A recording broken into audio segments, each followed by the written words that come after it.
26 मई 2016 कश्मीर की शमशबरी mountain range, जिसकी ऊंचाई करीब 12,000 फुट है। 4 हेवली आर्म टेररिस्ट एलओसी को क्रॉस करके भारत के अंदर घुसने की कोशिश कर रहे थे। वहां सामने था बर्फ, पहाड़ और -15 डिग्री सेल्सियस की भीषण ठंड और इंडियन आर्मी की कुछ फॉरवर्ड पोस्ट। लेकिन उस दिन टेररिस्ट को अंदाजा नहीं था कि उनके रास्ते में एक ऐसा सैनिक खड़ा है जो अकेले ही उनका काल बनेगा, जिसे उसके साथी प्यार से दादा कहते हैं। एक ऐसे सोल्जर जिन्होंने पहले 2 टेररिस्ट को बुलेट से खत्म किया, तीसरे को हाथों से ही मार गिराया और जब चौथे टेररिस्ट की गोली ने उनकी गर्दन को चीर दिया, तब भी उनकी हाथ ने ट्रिगर को नहीं छोड़ा। उनकी सांस रुक चुकी थी, लेकिन उनकी AK-47 से आखिरी 30 राउंड निकल चुके थे और इसी फायरिंग ने चौथे टेररिस्ट को घायल कर दिया। ये कहानी है हवलदार हंगप्पन दादा की, जिन्हें मरणोपरांत शांति काल में दिए जाने वाले सर्वोच्च सैन्य सम्मान अशोक चक्र से सम्मानित किया गया। आगे बढ़े इससे पहले आप इस चैनल को सब्सक्राइब कर लीजिए। मैं नृपेंद्र हूं और आप देख रहे हैं बजर बट्टू दुनिया का खास शो शौर्य गाथा।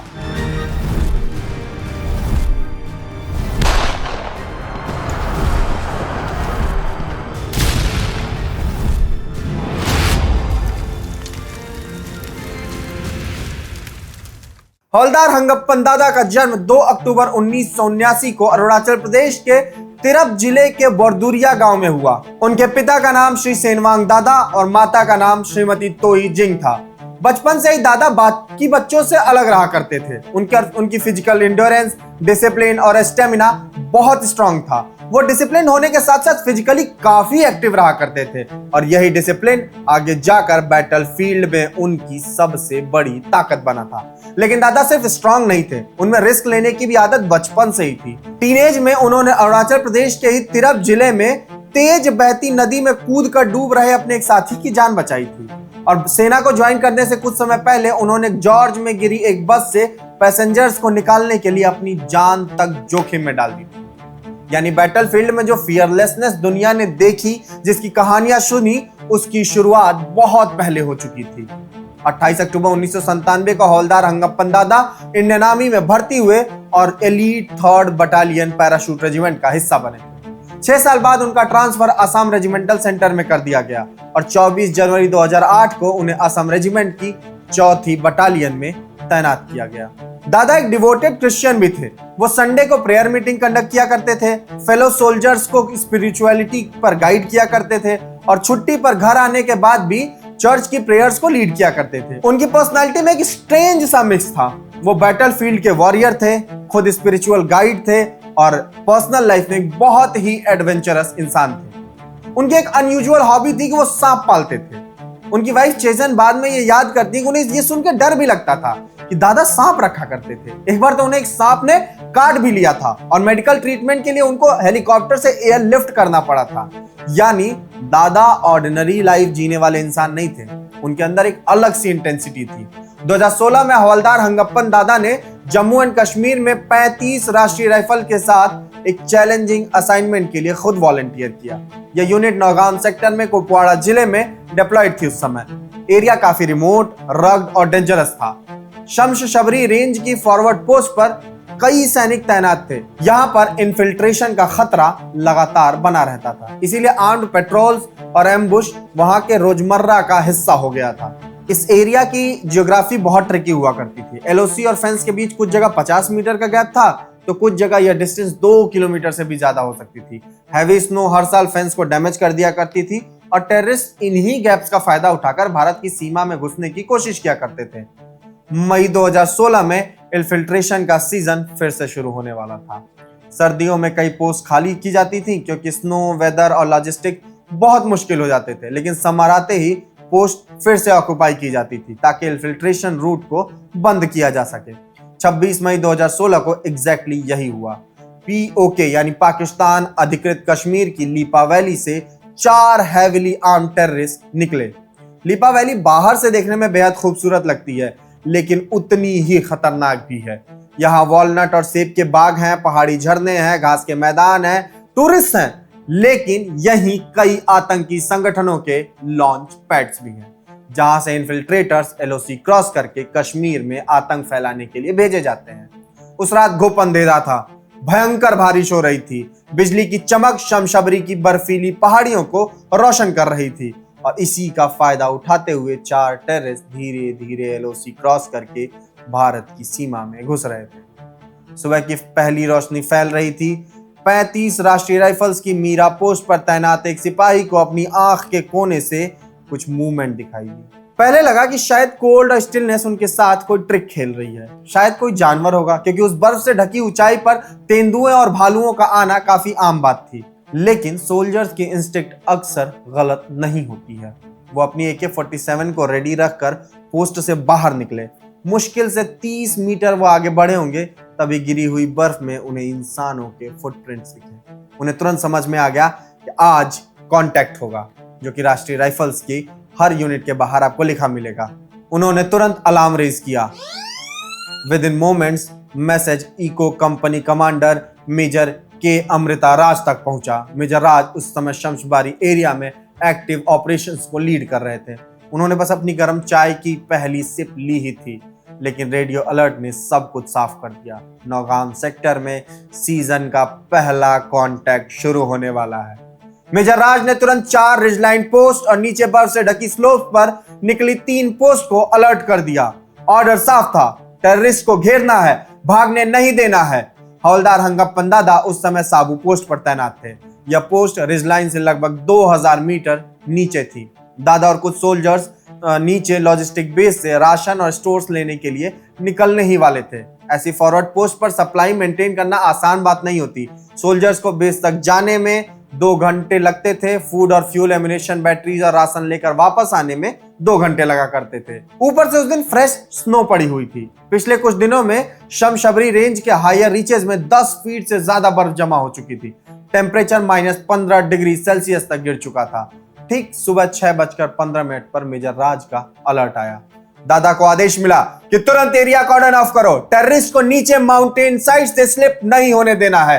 किसी को नहीं पता था कि ये टेररिस्ट है कितने, 2, 4, 6 या उससे भी ज्यादा। लेकिन दादा के लिए उस समय नंबर मायने नहीं रखता था। उनके लिए सिर्फ एक चीज मायने रखती थी, शॉर्टेस्ट पॉसिबल टाइम में एनिमी तक पहुंचना और उसे खत्म कर देना।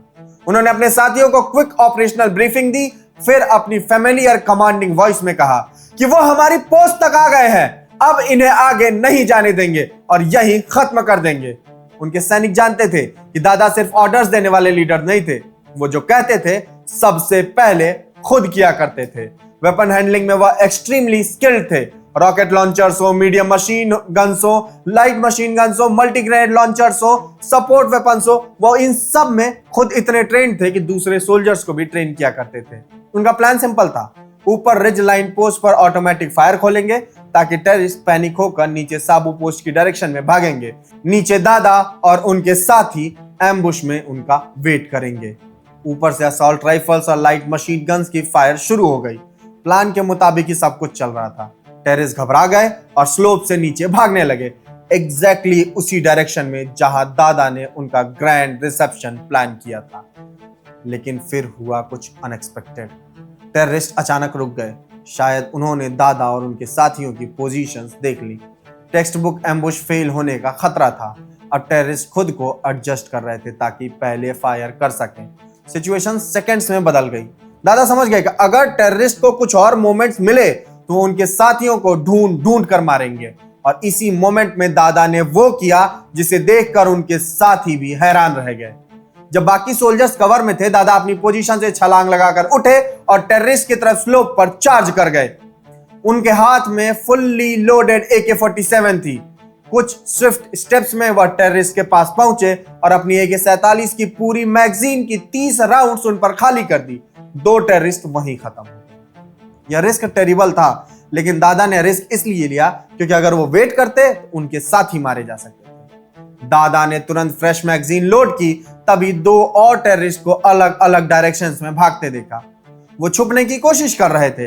अब दादा एक्सपोज थे, उनके पास कोई कवर नहीं था, ना ही पीछे से उनका कोई साथी कवर पोजीशन में उनको सहायता दे रहा था। उन्हें दादा का सिलवट बर्फ के अगेंस्ट साफ दिखाई दे रहा था।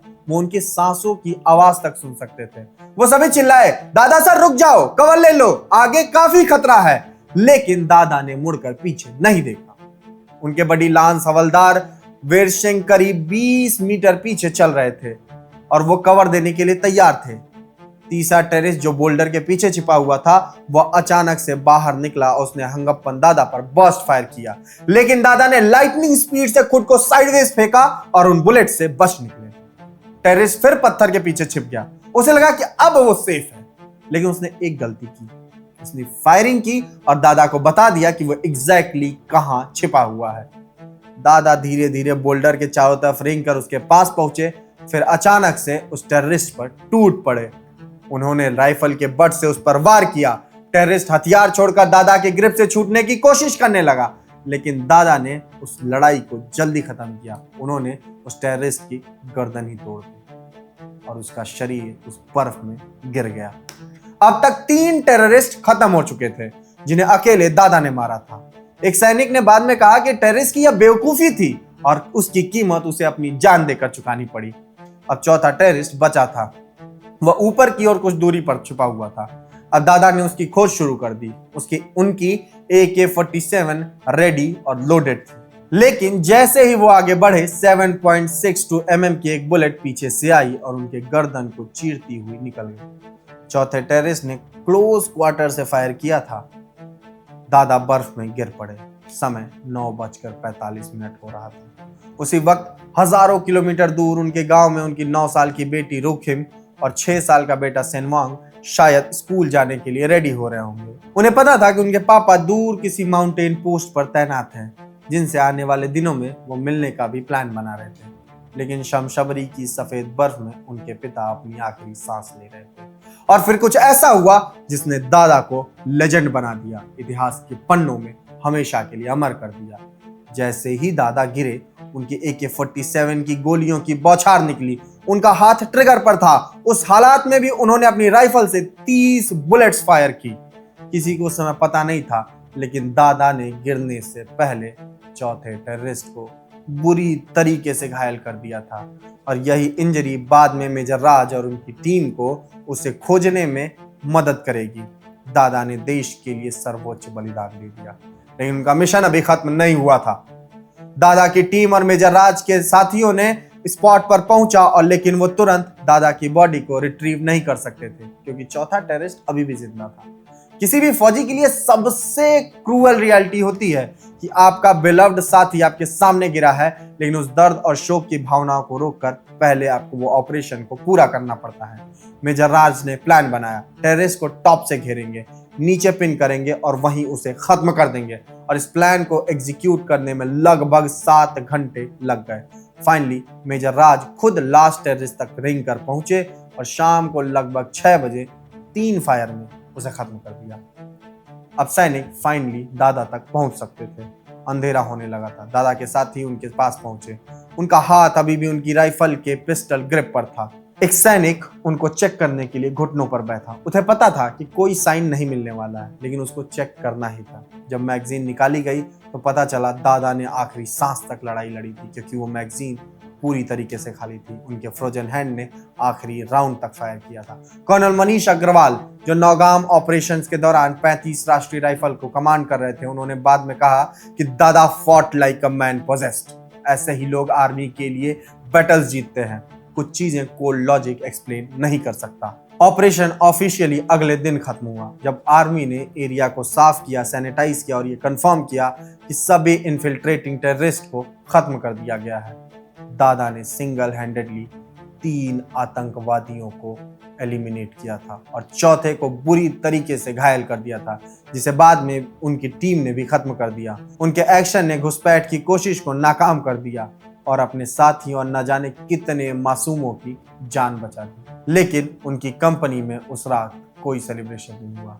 किसी सोल्जर ने एक निवाला तक नहीं खाया, कोई सोया नहीं। कंपनी कमांडर मेजर राज, जिन्हें उस गैलेंट्री के लिए सेना मेडल मिला था, वो याद करते हैं कि हमने 4 टेररिस्ट की किलिंग को सेलिब्रेट नहीं किया, क्योंकि हमने एक रिमार्केबली ब्रेव सोल्जर, एक साथी को खो दिया था और उसका हमें शोक था। 3 दिनों तक कंपनी में किसी ने इस ऑपरेशन के बारे में कोई बातचीत नहीं की। कर्नल अग्रवाल कहते हैं कि उन्होंने अपने 23 साल के मिलिट्री करियर में बहुत करेजियस सोल्जर्स को देखा था, लेकिन जब बुलेट सिर के ऊपर विसल करती हैं तब टफ से टफेस्ट आदमी भी कवर ले लेता है। लेकिन दादा अलग।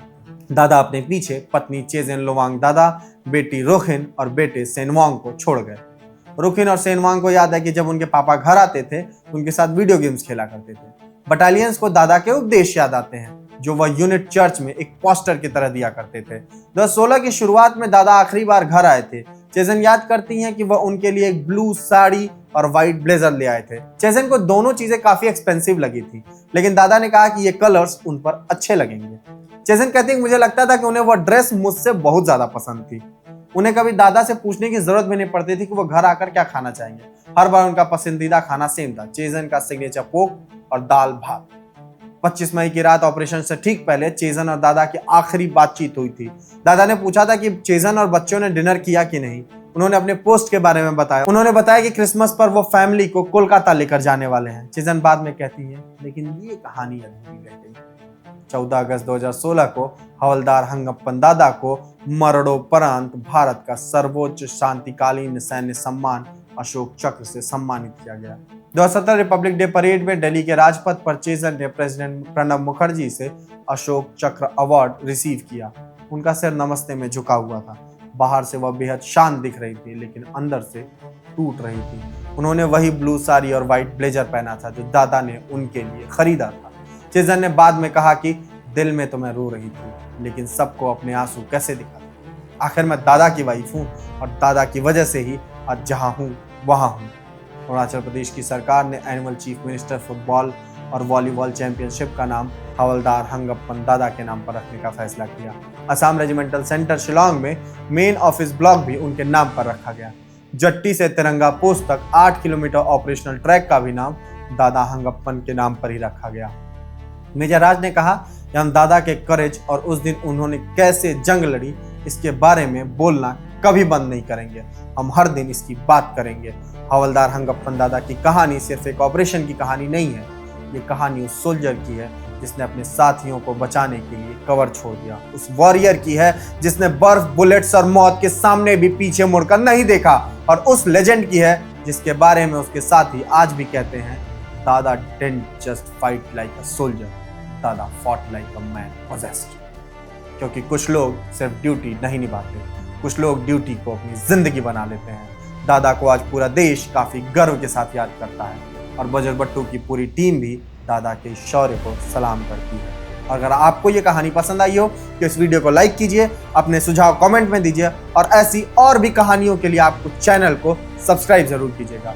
जाते जाते मैं आपको राष्ट्रकवि माखनलाल चतुर्वेदी की कविता सिपाही की कुछ पंक्तियों के साथ छोड़े जाता हूँ। गिनो न मेरी श्वास छुए क्यों मुझे विपुल सम्मान, भूलो ए इतिहास खरीदे हुए विश्व ईमान।